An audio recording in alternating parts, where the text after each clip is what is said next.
Siyam ka mga Chinese nationals nga gituhuang nalambigit sa scam hub ang nadakpan sa taga CIDG ug ubang unit sa kapulisan sa usa ka subdivision sa barangay Alang-Alang, Dakbayan sa Mandawi. Ang detalye sa report ni Alan Domingo. Una nakadawat ang mga otoridad og alarma din usa ka babae ang nagpatabang kay wa tuguti nga makagawa sulod na sa taas nga panahon. Giingong gipugos kini sa pagpatrabaho nga supak siyang kabubuton o gitaguan usab ang iyang mga importanteng dokumento.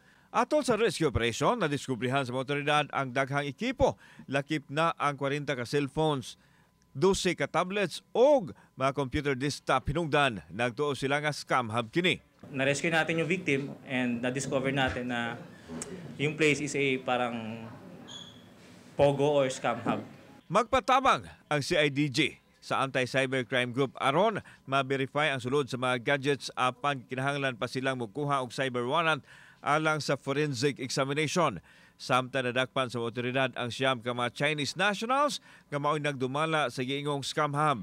Ang uban kanila gidalas tambalanan human maangol kay miluksos bintana. Samtang nasuta sa CIDG nga walay pasaporte ang malangyaw og naay ID pero posibleng falsified kay nakapangalan kini sa Pilipino.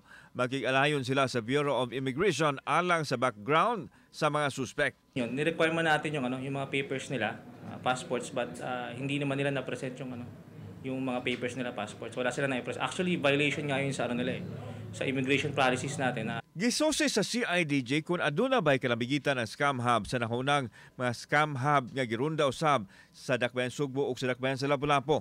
Wa pa matataw sa CIDG kung unsa nga matang sa scam ang gihimo sa mga dinakpan o masuta lang kini kung maablihan na ang mga gadgets. Dili usab kuno cooperative ang mga dinakpan. Mga kababayan natin na pag may mga ganitong informations or pag may mga obserbahan na kayo sa mga communities nyo na ganito, so please tell us or please tell sa mga police natin.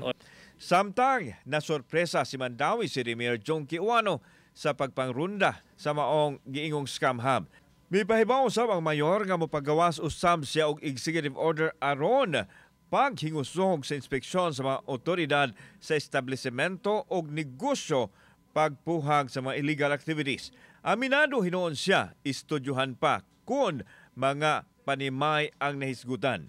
Kuyog ni sila na lain-laing department together with the PNP para magduog ng mag-inspection. Na itong legality, private. Kaning mga businesses, okay, pero kaning mga private, murag dili na ingon na.